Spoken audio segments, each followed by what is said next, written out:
क्या सच्चा प्यार काले जादू से हार जाएगा? क्या नफरत और तंत्र की ताकत सच्चाई को हमेशा के लिए दबा देगी? सुहागन चुड़ैल की इस दिल दहला देने वाली कहानी में आज होने वाली है निशी और मोक्ष की सगाई। लेकिन क्या दया समय रहते मोक्ष को निशी के जादू से आजाद कर पाएगी? या फिर प्यार के नाम पर खेला जाएगा एक और खौफनाक खेल? जानिए आज के एपिसोड में, जहां राज खुलेंगे, रिश्ते टूटेंगे और चुड़ैल की चालें अपने चरम पर होंगी। वीडियो शुरू करने से पहले कृपया हमारे चैनल को लाइक और सब्सक्राइब करें और लेटेस्ट अपडेट्स कभी मिस न करें। इसके लिए बेल आइकन दबाना न भूलें। अब चलिए वीडियो शुरू करते हैं। मासा मोक्ष के पास आती है। मोक्ष उन्हें गले लगाता है। वो कहता है, माफ करना मासा, हम इतने समय से बैठकर बात भी नहीं कर पाए। मासा पूछती है, तू तैरने जा रहा है? मोक्ष कहता है, हाँ, बहुत कुछ चल रहा है, थोड़ा शांत होना चाहता हूँ। लेकिन मुझे पता है कि आपसे बात करके ही मैं बेहतर महसूस कर सकता हूँ। मासा कहती है, जो बेचैनी किसी गलत काम से होती है, उसे सही काम करके ही दूर किया जा सकता है। मोक्ष कहता है, मैं समझा नहीं। मासा कहती है, तू जो कर रहा है, वो गलत है।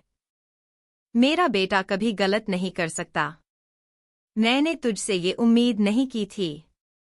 मोक्ष कहता है, लेकिन जो रास्ता मैंने चुना है, वो गलत नहीं है। अगर दया और मैं एक दूसरे से प्यार नहीं करते, तो हमेशा खुश नहीं रह सकते। मासा कहती है, जो चाहे कर, लेकिन कम से कम अभी निशी से सगाई मत कर। दया ने पूरी मेहनत से सारी तैयारियां की थीं।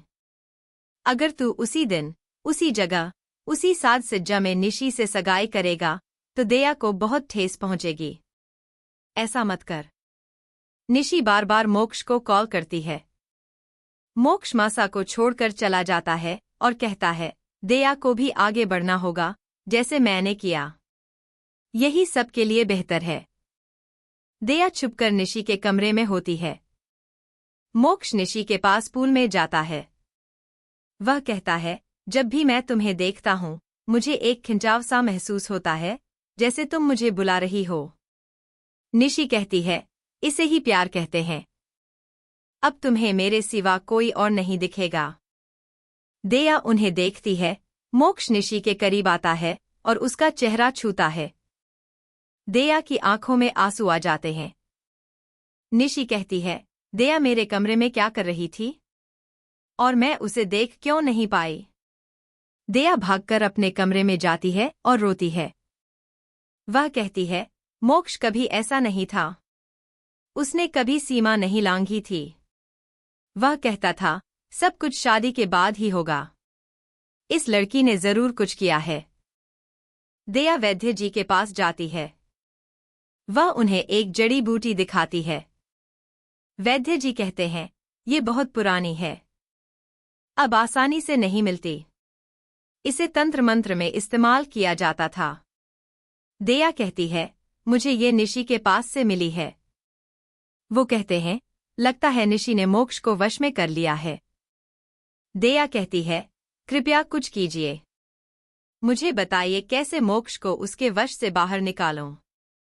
इधर निशी अपने कमरे में जाती है और देखती है कि दया ने उसकी संदूक खोलने की कोशिश की थी और उसकी जार को हाथ लगाया था।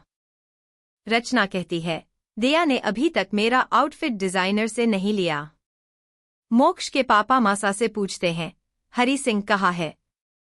बहुत काम बाकी है। मासा कहती है, मैंने उसे पूजा की सामग्री के लिए जोधपुर भेजा है। वो कहते हैं, अब सगाई की तैयारियां कौन करेगा? मासा कहती हैं, अधिकतर काम तो उन्होंने खुद ही कर लिया था। हम थोड़ा इंसानियत दिखा सकते हैं। पापा कहते हैं, हमने दोनों की जान बचाई, ये कोई एहसान नहीं है। दया कहती है, आप सही कह रहे हैं। मैं सब संभाल लूंगी, कोई कमी नहीं रहेगी। वो मासा से कहती है, मुझे मदद करने दीजिए। इस परिवार ने हमारे लिए बहुत कुछ किया है। दया सारी तैयारियां करती है। वो मोक्ष की शेरवानी उसके कमरे में छोड़ देती है।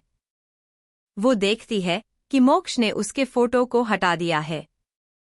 मोक्ष आता है। दया कहती है, मैं शेरवानी देने आई थी। अचानक फूलदान टूट जाता है। मोक्ष कहता है, मत हिलो, तुम्हें चोट लग जाएगी। वह कांच के टुकड़े उठाने लगता है। दया भी मदद करती है। मोक्ष का हाथ कट जाता है। दया उसके हाथ को चूमती है और कहती है, मैं फर्स्ट एड लाती हूं। मोक्ष कहता है, तुम्हें मेरे कमरे की हर चीज पता है। दया कहती है, मुझे तो तुम्हारी जिंदगी की हर बात पता थी। वो कहती है, ये चमकीली शेरवानी, तुम्हें तो ऐसी चीजें पसंद नहीं थीं।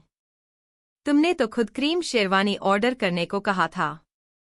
मोक्ष कहता है, चीजें बदल जाती हैं। अब जब से निशी आई है, मुझे ये चमकीली चीजें पसंद आने लगी हैं। निशी वहां आती है और कहती है, दया, मोक्ष का मतलब ऐसा कुछ नहीं था। वो तो बस रंगों की बात कर रहा था, तुम्हारे रिश्ते की नहीं। बुरा मत मानना। दया कहती है, मैंने बुरा नहीं माना, और वहां से चली जाती है। दया वैद्य जी को कॉल करती है। वो कहते हैं, मैं पता लगाने की कोशिश कर रहा हूं। दया कहती है, आज शाम को सगाई है। सगाई शुरू होती है। मोक्ष नीचे आता है निशी के साथ। वह दया की ओर देखता है और ठिठक जाता है। मोक्ष के पापा निशी का परिचय कराते हैं। रचना कहती है, दया कितनी बेहया है। मोक्ष ने उससे सगाई तोड़ दी, फिर भी यहां घूम रही है। रचना कहती है, दया, अंगूठियों की ट्रे सजाओ। मासा को बुरा लगता है। वो दया से पूछती है, तू ठीक है? मत करिए सब। दया कहती है, मैं ठीक हूं। इसी बीच वैद्य जी वहां आ जाते हैं। दया उनसे मिलने जाती है। वो कहते हैं, मैंने एक उपाय ढूंढ निकाला है। कोई मोक्ष के मन पर कब्जा किए हुए है। उस पर तंत्र मंत्र किया गया है।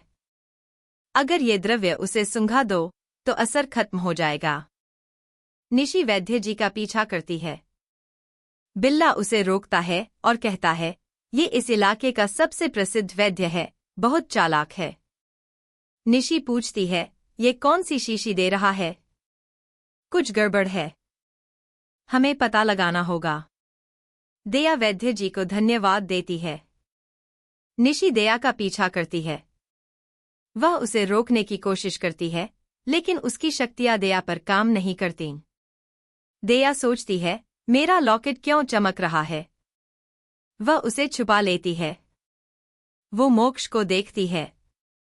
निशी दया के पानी में कुछ मिला देती है। दया उसे पी लेती है। निशी सोचती है, अब ये अपना प्लान पूरा नहीं कर पाएगी।